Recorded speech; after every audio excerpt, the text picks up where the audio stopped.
These men fought against the Saracens, served under the orders of Byzantium, and as the pinnacle of their feats, carried the flag of Aragon to the summit of Athens.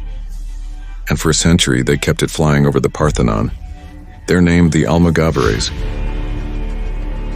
The term Almogávar means something like the one who raids, that is, someone who attacks lands with the sole purpose of obtaining loot. The oldest historical reference about these men dates back to 1118, during the siege of Zaragoza, now Zaragoza, by Alfonso I the Battler. And who were these men? Their origin is not known for certain, but it carries quite a bit of weight. The idea is that in the beginning, they were mere peasants from the crown of Aragon living on the border between the Christian and Muslim kingdoms.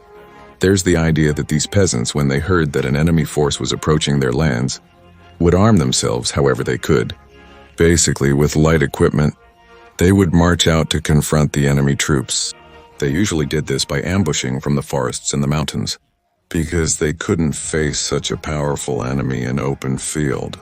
Little by little, they went from being on the defensive to taking the offensive. And when they didn't have to work their fields, they armed themselves again as best they could and launched raiding attacks to the south, with the aim of earning some extra income for that year. It's likely that over time, the Aragonese nobles paid the peasants to carry out these kinds of attacks, in order to weaken the enemy, to make future military campaigns easier, while at the same time weakening possible Muslim attacks. As the reconquest advanced, the frontier moved south. So these peasants, who for years had attacked their neighbors, found that they could no longer launch these attacks across the border. So they started to group together into bands of mercenaries, and the easiest thing was to offer their services to the Crown of Aragon. A little over 90% of the Almogávares were from the Crown of Aragon, with the rest being Castilians, Navarrese, and even some Muslims. But as you can see, they are basically an Aragonese force. And within the Crown of Aragon, more than half came from the Catalan counties, followed by the Kingdom of Aragon, Valencia, and Majorca. In this order, let's see what their chain of command was like. At the lowest level, we have the Almogávar, who is the soldier we've been talking about up to now. Basically, the core of the company. These could be mere peasants who became mercenaries and fought with the Almogávares for a season, or professional mercenaries who made fighting and war their permanent occupation. The temporary ones expected nothing more than riches, but the permanent ones could aspire to make a career within the company and rise to the next rank. Almogávar. The Almogávar was an experienced Almogávar, hardened by war and knew how to act optimally in every attack or incursion into enemy territory. The Almogávar is a kind of captain and led autonomous groups of Almogávares that made up the mercenary company. In fact, the name Almogávar comes from the Arabic al-Muqaddim, which means something like the one who leads. Like the regular Almogávares, he also wore light gear and traveled by foot. To become an Almogávar, the Almogávar had to request promotion from the Adalid, whom we will soon meet. If he convinced the Adalid that the promotion was deserved, and that he would know how to act according to the new rank, the Adalid would give his approval and summon 12 Almogadines who knew the candidate. These 12 would swear to tell the truth and then give their opinion about the candidate's qualities, and if he met the requirements I mentioned above, which everyone had to have, good Almogadin. If they gave their approval, the Almogávar was promoted to Almogadin. After Almogadin, it's possible that there was a rank before Adalid, which would be Almogadin on horseback. In some sources, I've seen it treated as an independent rank, while in others it's treated as simply an Almogadin who rides on horseback, but the rank was the same, whether they were mounted or not. Anyway, I'll leave the rank here for anyone who's interested. Lastly, we have the highest rank among the Almogávares, the Adalid. The name comes from the Arabic al-Dala, which means something like the one who guides or shows the way. The Adalid was responsible for preparing and organizing the raids, campaigns, and expeditions of the Almogávares, as well as administering justice among his men. He was the one in charge of leading the company, which could be made up of around 12 or 10 smaller groups. They were usually referred to as Adalid of the King, showing that they were closely linked to the monarch and could even be part of his personal guard. But don't think there was only one company of Almogávar mercenaries. There were different hosts that could offer their services independently, or join together for a bigger campaign. They are, after all, independent mercenary companies that could act as they saw fit. For example, we have the hosts of Bernat de Roquefort, Corberan d'Alais, and Berenguer de Estensa. Don't worry, as you'll see the Almogávares in action in this video series, culminating with their conquest of Athens as revenge.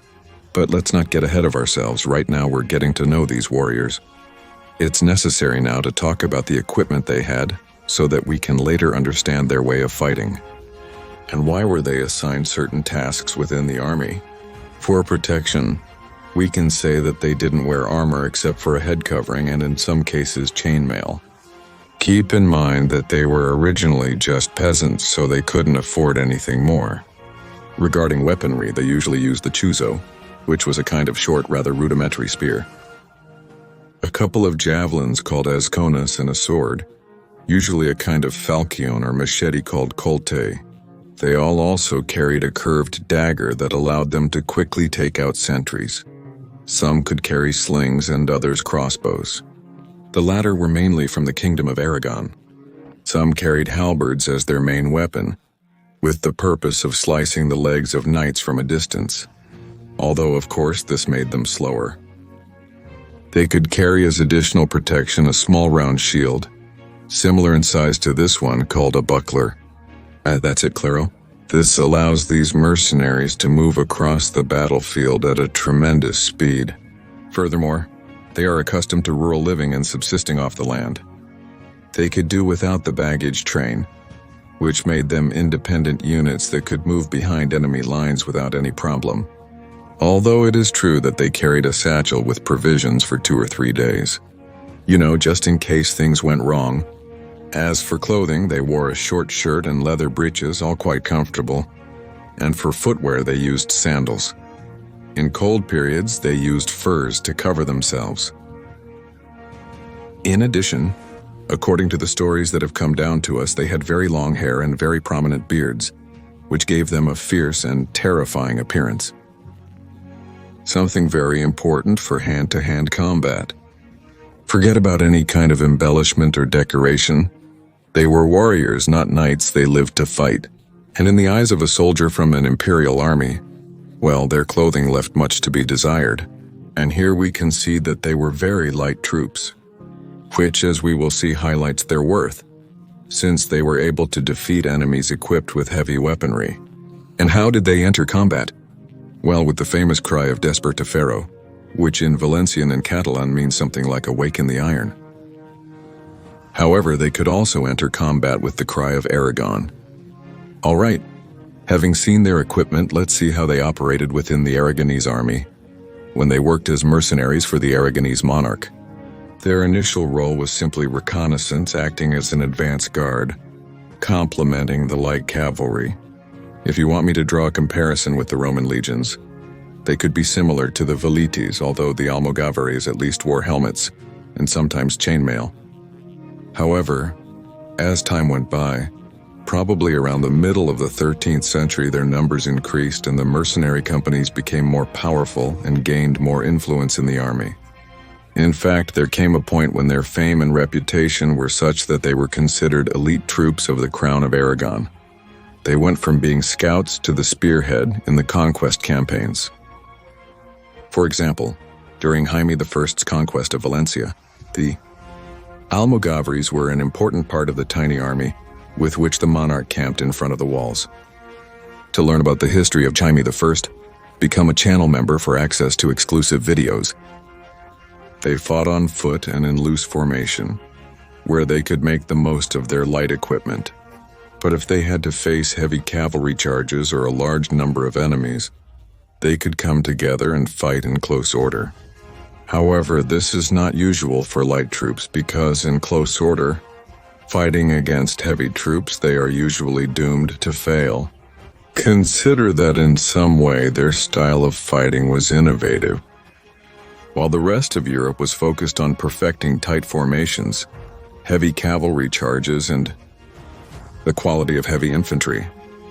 They broke with that trend and did the exact opposite.